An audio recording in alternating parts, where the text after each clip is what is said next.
I stared at the text on my phone. "You're not invited." That was all. No explanation, no hesitation, just 7 words that burned like acid. I had wired over $100,000 to fund her wedding. The venue, the flowers, the catering, even her designer gown. Every detail she had dreamed about since we were kids. Paid for by me. And now, just days before the wedding, she cut me out with the cruelty of a blade. I didn't respond. I didn't call. I didn't beg. I just sat there, silent, staring at the screen, and smiled. When we were little, I used to defend her. Our parents worked long hours, and she clung to me like a shadow. I'd share my snacks, my clothes, even my allowance. She'd cry, and I'd wipe her tears. She'd laugh, and I'd laugh louder, just to keep her happy. But somewhere along the way, she learned that I was her safety net, that I would always give, that my loyalty had no price. She mistook love for weakness. The betrayal didn't come all at once. It was in the small jabs first. "God, you're so uptight. Don't you get tired of working all the time? She's successful, but she's alone." I brushed it off. Family fights, I told myself. Harmless words. But the shift was there. She was becoming entitled, spoiled by my sacrifices. When her fiancé proposed, she called me first, not to share her joy, but to ask for money. "It'll be the wedding of the decade," she said, "and you'll be part of it forever."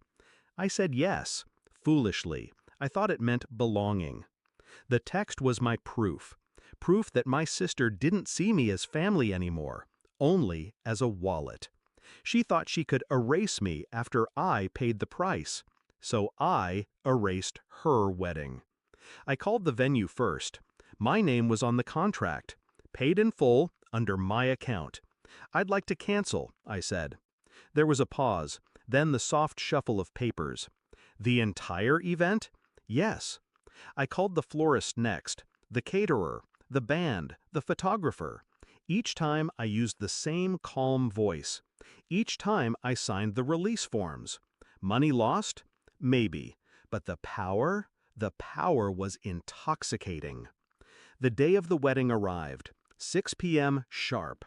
The venue gate stood closed, draped in silence. No music, no flowers, no lights. Just a locked door and a staff that had already gone home. I parked across the street, hidden in the shadow of a tree, and waited. At 5:50, the first cars arrived. Guests in gowns and tuxedos, chattering with excitement. Then confusion. Then irritation. By 6:15, my sister's limousine pulled up. She stepped out in the white gown I had paid for, her fiancé stiff at her side. Her face froze when she saw the darkened building. She stormed to the door, pulled at the handle. Nothing. She banged on it, shouted at the staff who weren't there. I could almost hear her voice cracking. I watched as her guests began whispering. Phones came out. Pictures, videos. The wedding of the decade unraveling in real time. By 6:30, she was in tears. By 6:40, her fiancé was red with embarrassment. By 6:45, their perfect night had turned into public humiliation. And then, my mother arrived. Late, as usual. She looked around, bewildered, until she saw me leaning against my car. "Why is everything locked?" she demanded. "Ask her," I said, nodding toward my sister. My sister spun around, eyes wild. "You canceled it, didn't you? You evil, selfish!" Her voice broke. She couldn't even finish the sentence. My mother's face hardened. "Who owns this place?" I smiled. Calm, cold, final. "I do." The silence that followed was louder than any scream. My sister's face drained of color. My mother's lips parted in shock. My brother-in-law looked at me like he'd just realized he married into the wrong family. For once, I didn't explain myself. I didn't justify. I didn't apologize. I just walked away. left them in the ashes of a dream they built on my generosity and destroyed with their greed. That night, I poured myself a glass of wine and sat by the window, watching the city lights flicker. Revenge didn't heal me. It didn't erase the betrayal, but it gave me something better: clarity. I finally understood I wasn't family to them. I was convenience. And convenience, when it stops giving, is disposable. So I disposed of them first.